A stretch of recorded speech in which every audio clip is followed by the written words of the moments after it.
Vamos fazer um filme.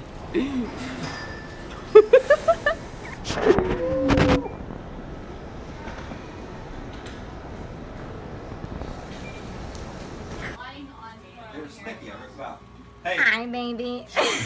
Em 2016, eu saí de São Paulo com apenas 3 malas e uma passagem de ida e volta. A ideia era simples: passar 6 meses nos Estados Unidos. Eu tinha acabado de me formar em banco de dados, estava sem trabalhar e queria aproveitar aquela oportunidade para melhorar o meu inglês, conhecer um lugar novo e voltar para o Brasil com mais experiência, novas histórias e talvez algumas portas abertas na carreira. Na época, eu estava em um relacionamento com um americano que morava em Altoona, uma pequena cidade no interior da Pensilvânia. Pode parecer estranho, mas eu sempre tive curiosidade sobre a Pensilvânia. Desde adolescente, eu queria muito conhecer a Filadélfia por conta da cena musical. Então, Altoona parecia perto o suficiente para quem vinha do outro lado do continente. O plano era temporário. Eu realmente acreditava que passaria alguns meses lá e depois voltaria para minha vida no Brasil. Só que a vida tinha outros planos. Quando eu cheguei nos Estados Unidos, tudo era novidade. As ruas eram diferentes, as casas eram diferentes, o jeito das pessoas se comportarem era diferente. Até as tarefas mais simples exigiam adaptação. Fazer compras, resolver burocracia, entender sotaques, aprender costumes que ninguém te ensina antes de uma mudança internacional. Nos primeiros meses eu me sentia constantemente fora da minha zona de conforto. E ao mesmo tempo era uma sensação empolgante. Eu estava vivendo algo que nunca tinha imaginado quando eu era adolescente em São Paulo. Depois de 6 meses vivendo aquela experiência, viajando, conhecendo uma cultura completamente diferente e me adaptando a uma nova rotina, pouco antes da minha data de retorno ele me pediu em casamento. E eu fiquei. Daí, aquela viagem virou uma mudança definitiva. Foi uma decisão enorme. Eu estava deixando para trás a minha família, meus amigos, minha cultura e tudo que era familiar para construir uma vida em outro país. Assim que recebi minha autorização de trabalho, consegui meu primeiro emprego nos Estados Unidos.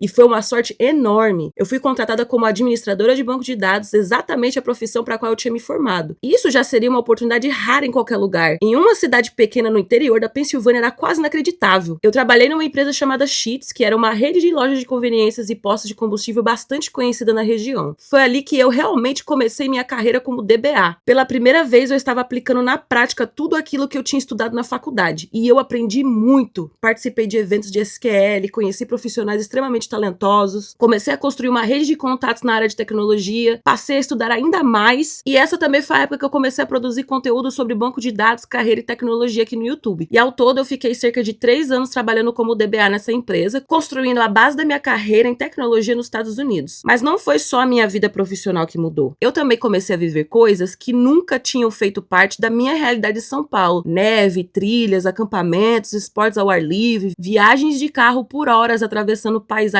completamente diferentes das que eu conhecia, lagos, montanhas, florestas, pequenas cidades que pareciam saídas de filmes. A vida social era diferente, o ritmo era diferente, tudo parecia novo, e mesmo estando feliz havia um lado difícil. Fiquei cerca de 1 ano e meio sem ver a minha família e amigos. Foi a primeira vez que eu passei um período tão longo, longe da minha família, de pessoas que eu amava. Naquela época, viajar pro Brasil não era simples nem barato. E confesso que até hoje não é. Então, muitas vezes eu acompanhava aniversários, feriados e acontecimentos importantes apenas por mensagens ou chamadas de vídeo. Foi um período de muito crescimento, mas também de muita saudade. E depois de um tempo, o casamento acabou. Não houve uma grande briga ou um evento específico que destruiu tudo de uma vez, mas começaram a aparecer diferenças que eram difíceis de ignorar.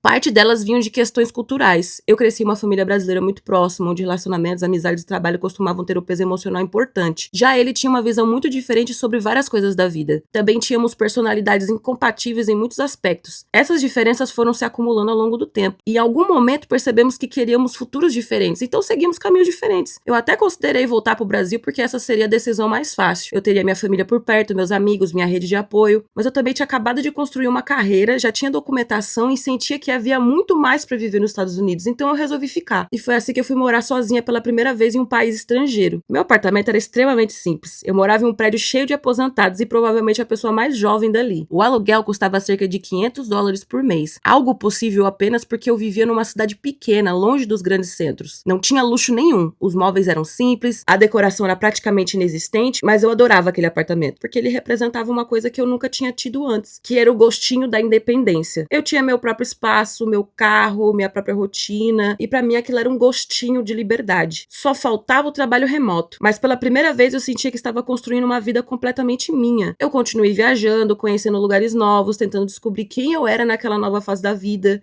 Naquela época, eu também consegui voltar para o Brasil algumas vezes para poder visitar minha família e meus amigos. As melhores partes dessas viagens era poder mimar as pessoas que eu amava com o fruto do meu trabalho. Depois de tantos anos estudando, trabalhando e construindo a minha carreira, era muito especial poder retribuir um pouco de tudo o que eles tinham feito por mim. Também comecei a realizar coisas que eu nunca imaginei que faria tão cedo. Uma delas foi viajar sozinha para a Europa. Fiz um mochilão, conheci países que antes só tinha visto em fotos, me perdi em cidades históricas, peguei trens, fiquei em hostels e vivi experiências que pareciam muito distantes da realidade da menina que saiu de São Paulo com 3 malas e um plano de 6 meses. Era uma sensação estranha e ao mesmo tempo incrível. Muitas vezes eu me pegava pensando em como a minha vida tinha mudado em tão pouco tempo. Mas, algum tempo depois, eu decidi entrar em um novo relacionamento. Tivemos momentos bons, viajamos bastante juntos, conhecemos lugares incríveis, mas foi também durante esse período que eu entrei numa fase bem difícil da minha vida. Eu passei pelo meu primeiro layoff. Eu e alguns colegas de trabalho perdemos nosso trabalho. E quem já passou por isso sabe que não é apenas perder um salário, é perder estabilidade, perder segurança, perder sensação de controle, principalmente quando você está vivendo em outro país. Naquele momento, eu estava muito abalada e preocupada com o futuro, e foi justamente nessa fase que percebi uma diferença importante entre mim e esse namorado. Quando eu compartilhei tudo o que eu estava sentindo, a reação dele foi na linha de é só um trabalho. Talvez para algumas pessoas essa frase pareça simples, mas para mim ela mostrou o quanto enxergávamos certas situações de formas completamente diferentes. Para ele era apenas um emprego. Já para mim era minha independência, minha segurança financeira, minha carreira e tudo o que eu tinha construído em outro país. Eu estava longe da minha família, não tinha uma rede de apoio financeira como ele. Então eu não tinha para onde voltar. Eu precisava encontrar uma solução. E foi aí que a minha melhor amiga americana estendeu